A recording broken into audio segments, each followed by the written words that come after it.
Dans cette vidéo, vous allez me suivre, on va aller ensemble acheter un nouveau rig de minage d'occasion. Cette vidéo s'inscrit dans ma nouvelle série où j'essaye d'agrandir ma ferme entièrement d'occasion. Je vous mets le premier épisode juste ici, je crois, où j'avais du coup acheté un rig qui est juste là, de 6RX 470 4 Go pour miner de l'Ethereum classique. Là, c'est le même type de rig, ça va être 6 cartes, je vous dis pas encore lesquelles, vous verrez en fin de vidéo.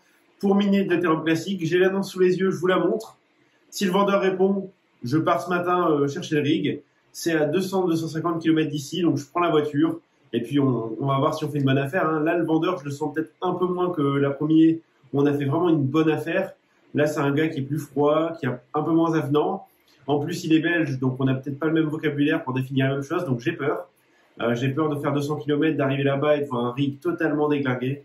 Mais je vais vous montrer l'annonce. Normalement, c'est du sérieux. Il y a pas mal de likes, il y a pas mal de vues sur l'annonce parce que le prix est très intéressant. C'est 1000 € pour un rig de 6 cartes. Alors oui, ce sont 6 types de cartes, je vais vous montrer, ce sont des RX 570, 580, 480, 470, un peu mélangés. Mais il y en a 6, le tout est fonctionnel. Il faudra juste remettre en route le rig parce qu'apparemment il est à l'arrêt depuis quelques mois.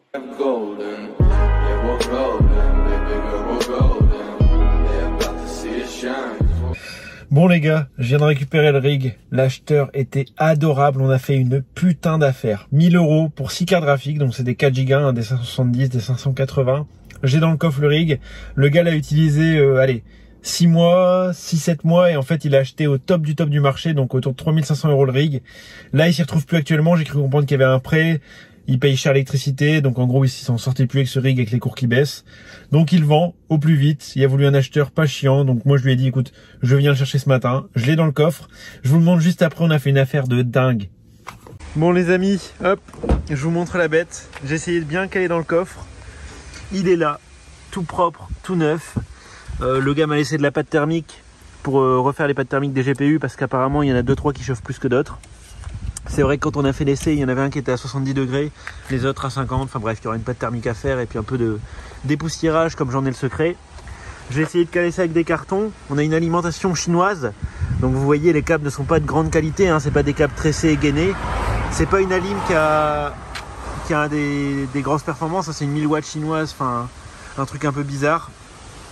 Donc on va essayer de voir tout ça, si elle tient, si elle chauffe pas, moi je suis 100% sécurité là-dessus.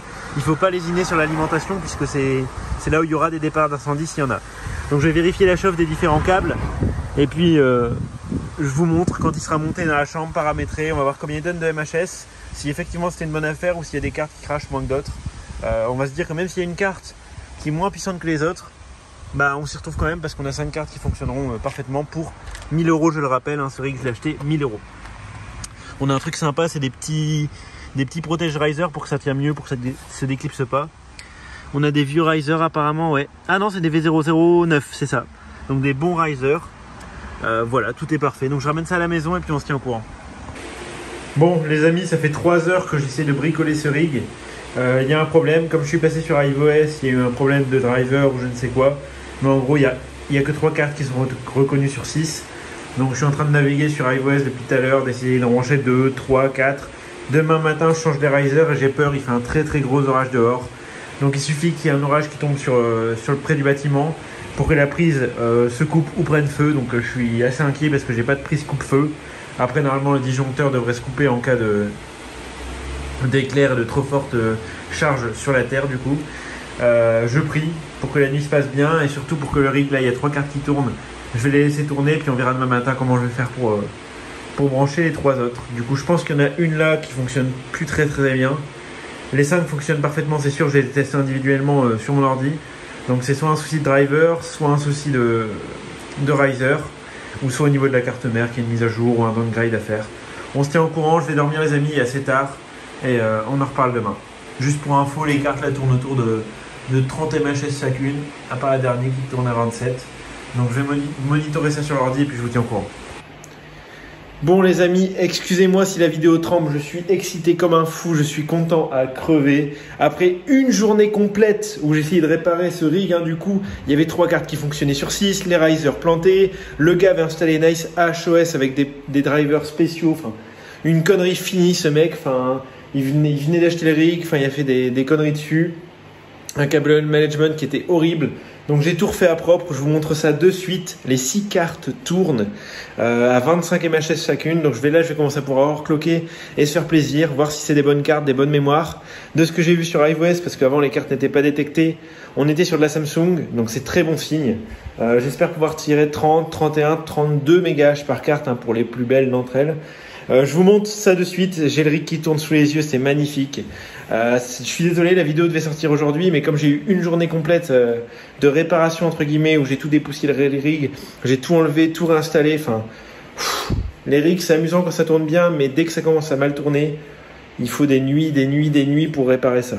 Et si vous avez déjà des rigs et que vous êtes déjà mineur de crypto-monnaie, vous savez que si tout ne fonctionne pas bien, on dort mal. Voilà, moi j'ai un truc dans la tête, je me dis Hugo, faut réparer ce rig là, Donc je vous montre ça de suite.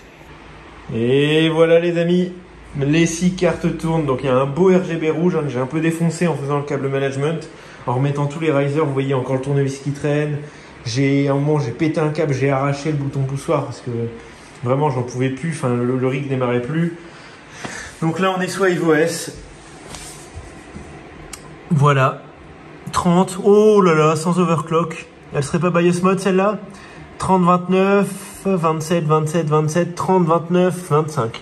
Donc je pense qu'il y a quelques-unes des cartes qui sont BIOS mode. Le gars devait même pas le savoir parce que sur NiceHash, il y a une limite pour le BIOS mode. Donc elle devait tourner, imaginons, à 25. Elle était totalement bridée par le logiciel.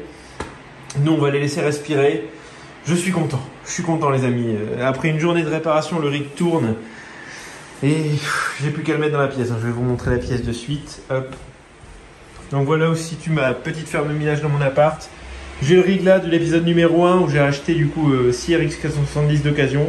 L'autre va venir juste à côté, et puis j'ai acheté un ventilateur de 45 cm qui va venir expulser de l'air frais de dehors sur les rigs comme ça en entrant.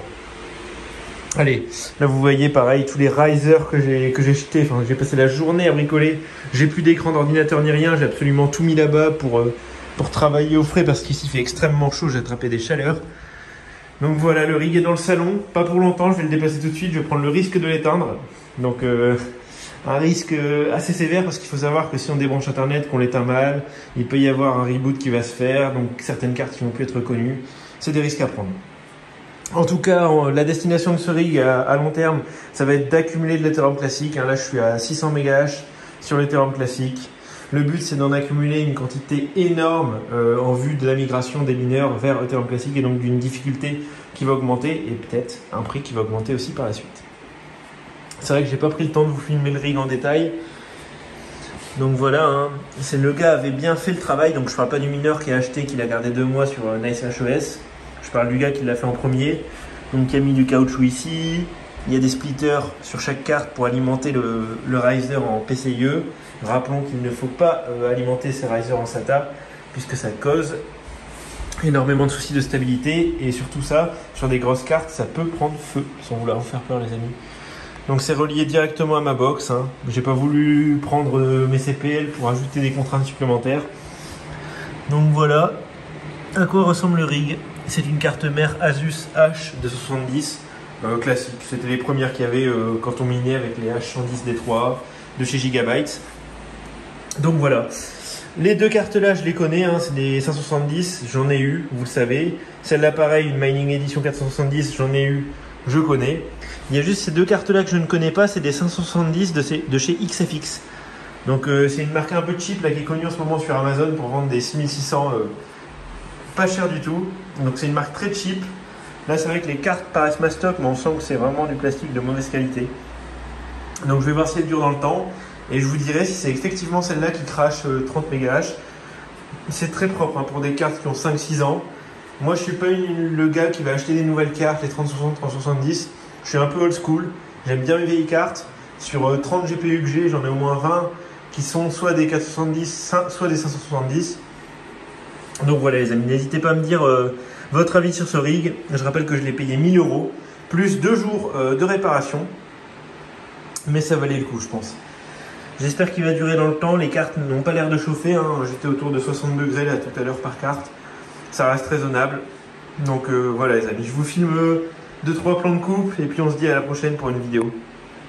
Petit bilan 2 jours après les amis, du coup le rig tourne toujours, hein. Je suis stabilisé autour de 175 MHS sur Ethereum classique. Toutes les cartes tournent parfaitement, il y en a certaines qui sont à 30.30, d'autres qui sont à 29, enfin voilà. En moyenne on va dire qu'on est à 28 par carte et qu'on tombe autour de 175 MH. Voilà, c'était encore une bonne affaire, on va se retrouver pour un épisode 3 du coup, là je suis déjà sur des coups pour aller chercher un nouveau rig de minage. Donc là ça fait 2 en 2 semaines. Vous avez le rythme de croisière, hein, c'est un rig par semaine. On va continuer pour atteindre le gigahash, les 10 gigahash, et ainsi de suite. Là, je suis aussi à la recherche d'un local pour y mettre mes rigs parce que dans l'appartement, ça commence à faire beaucoup.